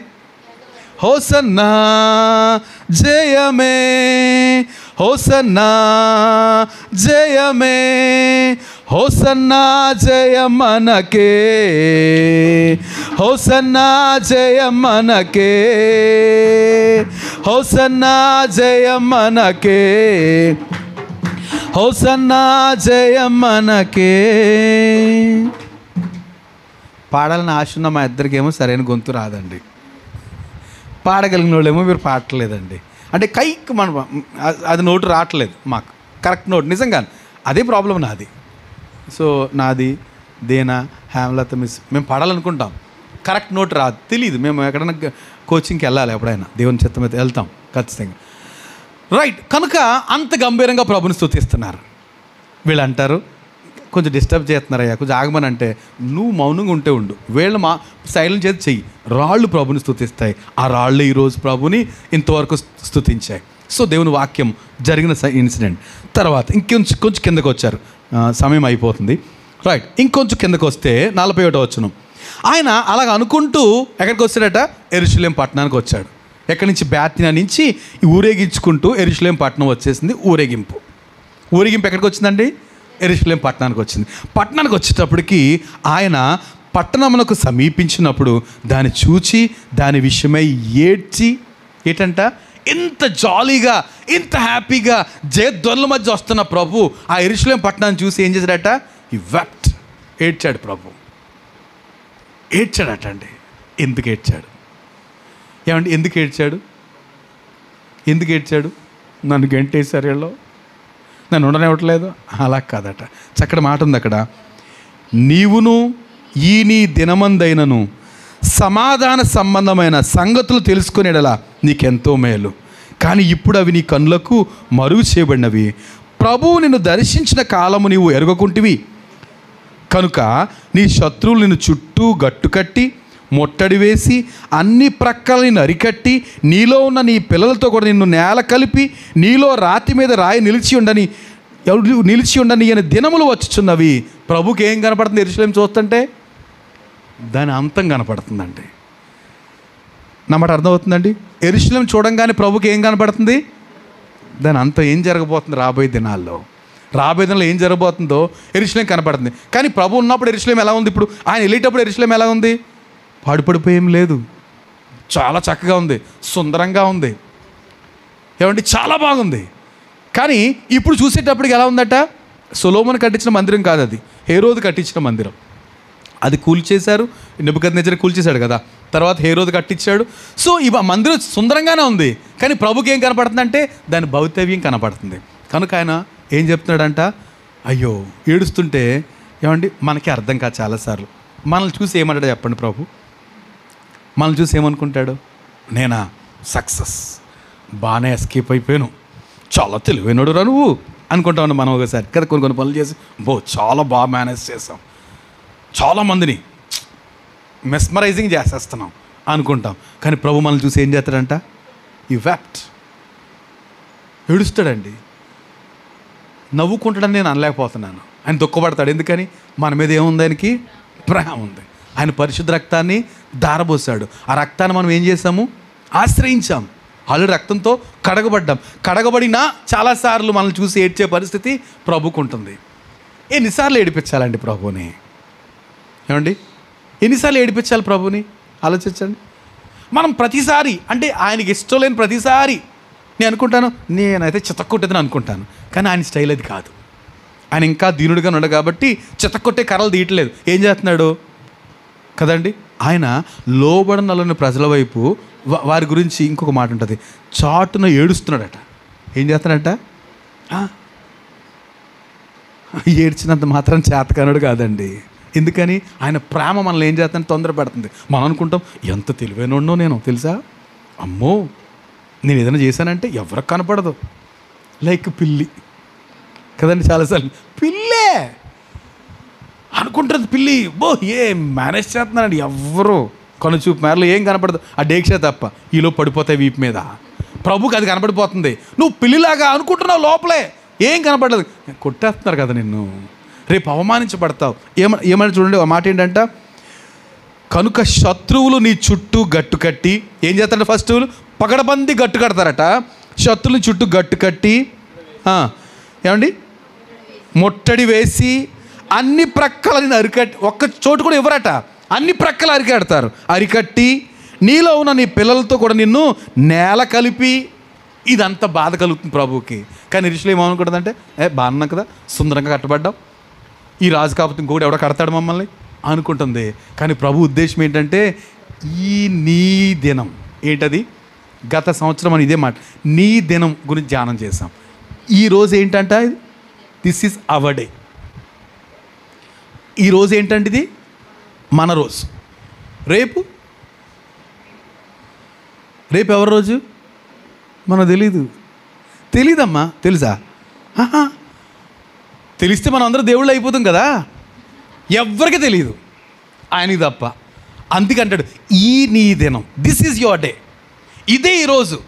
కనుక ఈరోజు ఏం చేయాలట, ఈ నీ దినమందైనా సమాధాన సంగతులు తెలుసుకుంటే, ఏది దేవునితో సమాధానం పట్టడానికి ప్రభు ప్రేమ మనల్ని తొందర పెడుతుండగా మన జీవితాలు చక్కబెట్టుకొని, లేదయ్యా అంటే ప్రభునేమో మనం కన్ఫ్యూజ్ చేయలేం, మనుషులు కన్ఫ్యూజ్ చేయగలుగుతాం కదండి, మనుషులు కన్ఫ్యూజ్ చేయగలుగుతాం. ఒక చిలక ఇంతకుముందు బార్ షాప్లో ఉండేదట, చిలక బార్ షాప్లో ఉండేది. ఇప్పుడు పాస్టర్ చెప్పింది మర్చిపోలేను. అంటే అది మరి వసపెట్ట మాట్లాడుతూనే ఉంటుంది చిలక, మాకు ఏమంటే అది అనేస్తుంది.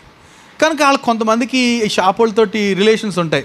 ఏమంటే అది ఇది పేరెట్టి పిలిచారు, రాము అలా పిలుతుంటారు కదా, ఇది కూడా రాము వచ్చావా అంటూ ఉండేది. చాలామంది పేర్లు తెలుసు దానికి, అక్కడికి వెళ్ళేవాళ్ళ పేర్లు. తర్వాత ఆ బార్ షాపు గవర్నమెంట్ మారింది, తీసేశారు కదండి.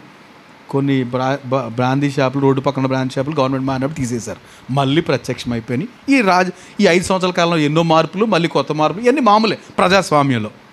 అలాగా తీసేసేటప్పటికి అయిపోతేసాడు ఆయన. ఇది చాలా ఖరీదైన చిలక. సో మార్కెట్లో పెట్టేశాడు. మాట్లాడే చిలక అని అమ్ముతుంటే ఓ పాస్టర్ గారు కొనుక్కున్నారు దాన్ని. చాలా ఖరీదు పెట్టే కొనుక్కుని చర్చిలో కట్టారు. అందరూ భలే మాట్లాడుతుందంటే సబిత వెళ్ళి హాయ్ అంటే హాయ్ అంటుంది, చాలా బాగుంది. ఈలోపు కస్టమర్ చర్చి కస్టమర్ వస్తారండి, వచ్చారు ఇలాగా, హే రాము నువ్వు వచ్చావు ఇక్కడికి, అక్కడికి వచ్చావు. ఏమండి వాక్యం చెప్తుంది, ఇదే నీ దినం, రేపు మంద కాదు. దీన్ని అలవాటు చేసేసుకుని ఎవరు అనుకుంటారు, ఈయనకి ఏం తెలియదు, ఈ రోజు ఉంటాను, నేను చక్కగా వెళ్తాను, భోజనం చేస్తాను, మధ్యాహ్నం పడుకుంటాను, లేస్తాను, మళ్ళీ చేస్తాను, పడుకుంటాను, వృద్ధులే. ఏదండి గ్యారంటీ ఉందా? ఆరోగ్యవంతులు సిస్టర్ చెప్తున్నారు కదా, ఆరోగ్యవంతులు బ్రదరు, ఒకే బ్రదరు నిజంగా వారం మంచం పట్టేశాను, వారం కాదు నెల రోజులు మంచం పట్టేశానండి. ఈ వారం అంతా జ్ఞాపకం చేసుకున్నాను. ఒకే అన్నయ్య ఉండి, పేరెంట్స్ ఉన్నారమ్మా మీకు? పేరెంట్స్ లేరు. ఒక అన్నయ్య, ఆమెకి ఈయన, ఇద్దరు. అందులో అన్నయ్య చనిపోతే ఎలా ఉంటుంది నేను ఊహించాను, చాలా బాధ అనిపించింది కదండి. ఎంత దిక్కు మంచం పట్టేశానండి నిజంగానే. అది పరిస్థితి అండి మనది. ఆఫ్టర్ కరోనా అంటే ఏదైనా ప్రభుకు ఒకటే, కరోనా మనకు అనిపిస్తుంది మరణం మీద దగ్గరికి వచ్చేసిందా అని. అలాంటప్పుడు ఈ నీ దినం, ఈరోజు మన నిర్లక్ష్యం చేస్తే ఏమైపోతామండి? ప్రభువుకి అది అర్థమవుతుంది. అయ్యో రేపేంటో నీకు అర్థం కావట్లే, నువ్వు అనుకున్న ఎంత చక్కగా పచ్చగా ఉన్నాను అనుకుంటున్నావు, కానీ రేపేంటో నీకు తెలియదు. కనుక ఏం చేస్తారంట, ముందు చుట్టూరు గట్టు కడతారు, శత్రువులు వచ్చి ముట్టడి వేస్తారు, అన్ని పక్కల అరికడతారు, ఎక్కడ లొసుకులు లేకుండా మొత్తం కంట్రోల్ చేస్తారు, నాశనం చేసేస్తారు, నిన్ను నీ పిల్లలు కూడా నాశనం చేస్తారు. జాగ్రత్త పడవా అది అని చెప్తూ ఆయన యెరూషలేము గురించి ఏడ్చాడట. ఏమండి ఈరోజు అంటాను, మనమే యెరూషలేము అండి, నేను యెరూషలేము, మీరు యెరూషలేము, మనల గురించి ప్రభు ఏడుస్తుండేమో ఆలోచించేద్దాం. నిజంగా కాకుండా ప్రభు మనల గురించి సంతోషించడా? ఏడ్చినోడు సంతోషం గురించి తేడా తెలీదా? ఏమండి, ఏడ్చినోడు సంతోషించగలుగుతాడు కదా, రైట్? ఒకప్పుడు ఏడ్చాడు మన గురించి, ఇప్పుడు ఏం చేయాలి ప్రభు? సంతోషించాలి. ఎస్ మై బిలవ్డ్ అండ్ బలా నమ్మకమైన మంచి దాసుడా, నమ్మకంగా ఉన్నావు, వెల్ డన్ అనాలి ప్రభు. అది ప్రభు కోరిక. కానీ ఇంకా మన గురించి ఏడ్చే పరిస్థితి ఉన్నాం అనుకోండి, తర్వాత ఏం జరిగింది తెలుసా? యెరూషలేము ఏమి సెట్ అవ్వలే. యేసుప్రభుని చంపేసింది, తర్వాత దున్నబడింది, పెంట చేయబడింది. తర్వాత మళ్ళీ 1948లో ఒక్కొక్క యూదులు చేరి ఇప్పుడు ఇజ్రాయెల్ రాజ్యంగా అవతరించింది. ఆయన కృప ఇదంతా. కనుక మనం దేవుని వాక్యాన్ని, ఆయన మాటల్ని నిర్లక్ష్యం చేసే పరిస్థితి టైం లేదండి మనకి. This is our day. ఇదే రోజు మంది. రేపు అంటే అర్థం ఏంటని అంటున్నాను నేను. ఈ రోజు మంది అంటే రేపు ఎవరిది? మంది కాదని అర్థం. అది మంది కాదు. కనుక ప్రభు ఇచ్చిన కృపలో ఎస్ లార్డ్, ఇప్పుడు మీరు వచ్చిన నేను రెడీ అన్నట్టుగా ఉండాలండి మనం అందరం. ఎప్పుడైనా సరే అది ఎలాగొచ్చినా, మీరు మహిమ మేఘంతో వచ్చిన తీసుకెళ్ళిపోయినా, లేకపోతే రా అని నన్ను పిలిచినా, ఎలాగైనా నేను రెడీయే అన్నంత సంసిద్ధతోటే ఉండాల్సిన దినాలు తప్ప. కానీ అప్పుడే కాదులండి, చిన్న వయసు అండి, అప్పుడే ఎందుకండి అనుకునే టైము కానే కాదు. ఏమండి, అంత ప్రమాదకరం దినాల్లో ఉన్నాం, రైట్? ప్రభు అన్నాడు కదా, ఈ నీ దినమందైనా సమాధాన సంబంధమైన సంగతులు తెలుసుకుంటే నీకెంతో మేలు. కానీ ఇప్పుడు నీ కన్నులకు అవి ఏమైనాయి అంట? మరుగు చేయబడ్డాయి. మనకు కూడా కొన్ని విషయాలు మరుగైపోతున్నాయి. ఏం పర్లేదు. ఇంకా వాక్యం చెప్తుంది కదా, సత్యములు వెలుగులోనికి వెళ్ళకున్నట్లు వారి మనోనేత్రాలకు అవిశ్వాసం ఏంటది? అవిశ్వాసులైన వారి మనోనేత్రాలకు ఈ దేవత గుడ్డితనం కలుగు చేస్తుందట, చూడకుండగా. కనుక ఏమీ కనపట్టలేదు, వాళ్ళు ఏమనుకుంటే చేసేస్తున్నారు. మనం అలా చేయటం కుదరదే. మనకు క్రమం ఉంది, వాక్యం ఉంది. దేవుడు నిజంగా కన్నేసి, లేదా కన్ని కాదు కొంకు అంటారు కదండి. మీకు ఇప్పుడు నూర్చే టైం, మన వర్షం వచ్చి చాలా చేలు పాడు చేసింది. నూర్చిన తర్వాత గడ్డి పీకడానికి ఏమో ఉపయోగిస్తారు? కొంకు అంటారు కదా. ఆ కొంకు వేసాడు అనుకోండి, ఏమవుతాం మనం? మీకు తెలుసు, మీకు అది తెలియదు ఇది తెలియదు ఈ పిల్లలందరికీ. కొంకు అంటే చెక్కపిడి, ఐరన్ను ఇలా ఉంటుంది అనమాట. ఈ గడ్డి లాగడానికి ఉపయోగిస్తారు, చాలా షార్ప్గా ఉంటుంది. ఏమండి, ఆ కొంకేసి లాగటమే కరెక్ట్ ఏమో అనుకుంటాను. ఒకసారి నేను సెట్ అయిపోతాం. కానీ ప్రభు ఏం చేస్తున్నాడు? మనం బాధపడితే ఆయన ఒక పక్క తిరిగి దుఃఖపడుతుంటే చేతకాని ఆయన ఏమంటున్నాం మనం? మరేం పర్లేదు, ఎప్పుడు వెళ్ళినా రెడీయే. అఫ్ కోర్స్ ఎప్పుడు వెళ్ళినా రెడీయే. వెళ్ళే టైం ఉండాలి కదండి, వెళ్ళే టైం ఉండాలి కదా. టైం ఇవ్వకపోతే అది భయపడాల్సింది, రైట్? నేను ఇంకా ముగింపుకు వచ్చేస్తున్నాను, రైట్? ఈ నీ దినమందైన సమాధాన సంగతులు తెలుసుకుంటే నీకు ఎంతో మేలు. ఇప్పుడు అవి నీ కన్నులకు మరుగైపోయినాయి. ప్రభు నిన్ను దర్శించిన కాలం నువ్వు ఎరుక్కుంటువి, నీ శత్రులు ఇలా చేస్తారు, రైట్? అలాగంటూ నేను యాక్చువల్గా ఆపేద్దాం అనుకున్నాను, 45 minutes అయిపోయింది అనేసి ముగించేస్తా. ఇంకొక అంతటితో ఆగిపోయలేదు. ఆయన యెరూషలేముకి వెళ్ళడం, ఆ తర్వాత ఎక్కడికి వెళ్ళాడు? మహిమ మందిరంలోనికి వెళ్ళాడండి. మరొక టైటిల్ అనుకున్నాను, మందిర ప్రక్షాళన అని అందాం అనుకున్నాను. ఈ మెసేజ్ ఇంకా టైటిల్ ఫిక్స్ చేయలేదు, అయిపోయేలోపు చెప్పాలి. మందిర ప్రక్షాళన. ఏం చేశాడు ప్రభు? అలా వెళ్ళి మందిరంలోనికి వెళ్ళాడు. మందిరంలోకి వెళ్తే ఏం జరుగుతుందంటే, మందిరంలో ఏం జరుగుతుందో నేను చదువుతున్నాను. ఆయన దేవాలయంలో ప్రవేశించి అందులో క్రయ విక్రయములు చేయువారితో. అక్కడ మందిరంలో ఏముండాలండి? యాక్చువల్గా మందిరంలో ఏముండాలి? జయధ్వనులు ఉండాలి, స్తుతులు ఉండాలి, పాటలు ఉండాలి, వాక్యం ఉండాలి, ధ్యానం ఉండాలి, ప్రార్థన ఉండాలి. ఇది కదా ఉండాల్సింది. కానీ అక్కడ ఏముందంట? వ్యాపారం ఉందట. మందిరంలో వ్యాపారం ఏంటండి? మందిరంలో వ్యాపారం ఏంటి? ఆయన అంటాడు కదా, ఆయన దేవాలయం ప్రవేశించి అందులో విక్రయములు చేయువారితో, నా మందిరము ప్రార్థనా మందిరం అని వ్రాయబడి ఉంది, అయితే మీరు దాన్ని దొంగల గుహగా చేశారు అని వెళ్ళగొట్టని ఆరంభించాడు. ఏం చేశారంట ప్రభు? నా మందిరము ప్రార్థనా మందిరం, కానీ మీరు దాన్ని ఏం చేశారు? దొంగల గుహగా చేసేశారు. ఇప్పుడు ఇంతకు మందిరం అంటే ఏంటంటారు? ఇదేనండి. ఏది మందిరం? మన శరీరాల మందిరం. దీన్ని ఏమైపోయినాయి అంట? దొంగల గుహగా చేసేసాం, వ్యాపారపు టిల్లుగా చేసేసాం, దొంగల గుహగా వ్యాపార టిల్లుగా చేసాం. కనుక ప్రభు అన్నాడు, నా మందిరము ప్రార్థన మందిరం అవ్వాలి. నిరంతరం ఏం రావాలండి? ఇందులోంచి ప్రార్థనలు, స్తుతులు, కృతజ్ఞతాస్తుతులు రావాలి. కానీ ఏమవుతున్నాం మనం? మందిరంలో వ్యాపారం, బిజీ, సో బిజీ, చాలా బిజీ. ఇంకా నేను అంటాను శాంక్టిఫికేషన్ అంటే ప్రక్షాళన చేయడానికి వచ్చాడు. ఏంటండి, ఆయన మందిరంలోకి వెళ్ళి ఏం చేశాడు? ఏమైతే ఉండాలో అది ఉండాలి, ఏమైతే ఉండకూడదో దాన్ని తీసేయడమే ప్రక్షాళన. ఏమండి, మన ఏం పేరు, మన నాయకులు కూడా ప్రక్షాళన చేశారు మందిరాన్ని కదండి. టెంపుల్ ప్రక్షాళన చేయడానికి అవన్నీ శుభ్రం చేసుకుని మనం చూస్తున్నాం. ఇక్కడ యేసుప్రభు అదే పని చేశాడు. ఏం చేశాడంట? మందిర ప్రక్షాళన చేశాడు. మందిరంలో ఏముండాలి, ఏముండకూడదు, ఏముండకూడదు, బిజినెస్ ఉండకూడదు, దొంగలు గోగా చేసేయకూడదు, ప్రార్థన మందిరం అవ్వాలి అది.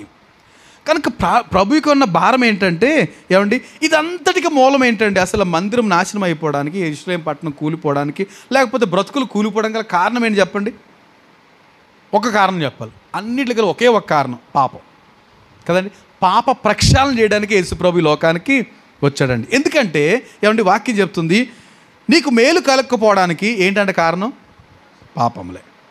మీ పాపములు మీ మేలును ఏం చేసాయంట? క్రమం తప్పించినాయి అంటాడు. ఏంటంట? మన పాపములు అంటే అవిధేయత. ఇంకేదైతే పెట్టుకోండి, అది మనకు పరిచయమే ఈ మాట బాగాను. సో ఏదైతే దేవునికి ఇష్టం లేదో దాని పాపం అని అంటే, ఆ పాపమే మన మేలుని ఏం చేసాయంట? క్రమం తప్పించినాయి అట. మేలు కలుపుకోవడానికి మీ పాపములే కారణమైనవి అంటాడు. మీరు దేవుడు మీకు దేవునికి మనకు అడ్డుగా వచ్చింది ఏంటంట? మన పాపములే. సో ప్రభు ఏం చేశాడు? ఇప్పుడు దాన్ని ప్రక్షాళన చేయడానికి లోపలికి వస్తున్నాడు. సియోను కుమారి సంతోషించు, ఉల్లాసంగా ఉండు. ఆయన ప్రతిదీ సరి చేస్తున్నాడు. వాళ్ళ కఠినం కలిగింది, కానీ మనకి దేవుడు మెత్తన మనసు ఇచ్చాడు. ఈరోజు మనం ఏం చేస్తున్నాం? మన బ్రతుకులు కడుక్కొని ఆయన పాదాల ముందు, దేవా మీరు ఇచ్చిన రక్షణకే వందనాలని చెప్తున్నాం. సో ఇది హిస్టారికల్ డే, ఒక చారిత్రాత్మకమైన రోజు, ప్రవచనాత్మకమైన రోజుని ఈరోజు మనం ధ్యానం చేసాం. ఇదే ఆ రోజు జరిగిన విషయం. ఏ రోజు? ఈ మట్టల ఆదివారం అని చెప్పబడుతున్న ఆ రోజు. యేసు ప్రభు సిలువ వేయడం ముందు ఆదివారము ఆయన యెరూషలేము ప్రవేశానికి వెళ్ళాడు. జరిగిన విషయాన్ని ఈరోజు ధ్యానం చేశాను. దానికి ముందు 5 సంవత్సరాల క్రితము ప్రవచించిన వాక్యం చదువుతూ ఏం జరిగిందో, ఆ రోజు ఏం జరిగిందో ఇదంతా మనం జ్ఞాపకం చేసుకున్నాం. ఆయన చేసిన పనులు కూడా జ్ఞాపకం చేసుకున్నాం. సో దీని ప్రకారం మన జీవితాలు ఈ మన దినమందు ప్రభువును సంపూర్తిగా స్తుతించడానికి, ఏమంటే మనం ఆయనకు లోబట్టడానికి, ఆయన గణపరచడానికి మనం సిద్ధపడాలి. ఏమండి, ఈరోజు మంది, రేపు మంది కాదు. కనుక ఏది పాపం అన్న దేన్ని కూడా మనము కూడా తెచ్చుకోకూడదండి. ఏమండి, ఒకప్పుడు దాంతో బాగా ఫ్రెండ్షిప్, చాలా డీప్ ఫ్రెండ్షిప్ ఉంది మనందరికీ. ఎవరికి? పాపంతో. అది ఏదైనా కావచ్చు, చాలా సన్నిహిత సంబంధం ఉంది. కానీ ప్రభుతో జత కట్టిన తర్వాత ఏం చేసాము? కటీఫ్ పూర్తిగా పాపముకు మనకు జోలి లేకుండా ప్రభు చేసేసాడు. అంతే, అదే మెయింటైన్ చేయాలి. అప్పుడప్పుడు కలుసుకుని వచ్చామనుకోండి, ఏమైపోతాం? మోషే శరీరాన్ని గురించి సాతాను వచ్చి నాకు సంబంధించినాడు అన్నదట. అట్లాగా మన గురించి ప్రభు వస్తాడా? లేకపోతే అపవాదం వచ్చి నాకు సంబంధించినడు అంటే ఏమైపోతామండి? కనుక అంత భయంకర స్థితి మనం చదివాం. ఎంత భయంకరం! అపవాదికి వాని దూతలకు ఏం సిద్ధపరిచాడు దేవుడు? పాతాళం లేకపోతే నరకము. కనుక మనం దానికి పోకుండా ఉండాలనే ఈ వాక్య సారాంశం ఈరోజు మనం ధ్యానం చేస్తాం. దేవుడి మాటలు దీవించును గాక. ఆమెన్. ప్రార్థన చేద్దామా? ఒక 2 నిమిషాలు ప్రార్థించాలని కోరుతున్నాను నేను.